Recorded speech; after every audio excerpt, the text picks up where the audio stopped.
Hi, Mick from Custom Cruisers. Okay, I normally use a Wella soldering iron, which I've just rebought another one off eBay, PU2D from the army. Okay, fantastic bit of kit. This, however, total scam. It says Maplin's on it. Bought it on eBay, I believe.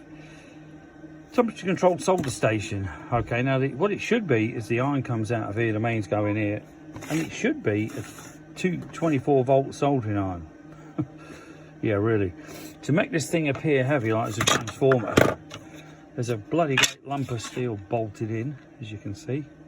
Make it appear that it's properly made, typical Chinese junk. And then this is just 240 volts straight through here to the iron. So you've actually got a 240 volt iron instead of a proper, as you're led to believe, 24 volt or like a lower voltage one, which will damage chips. Obviously, once you've got 240 volts going through an iron, it's not good at all. But just a warning that this is a bag of shit and you should not be buying it. Right, from Custom Cruisers. Thank you.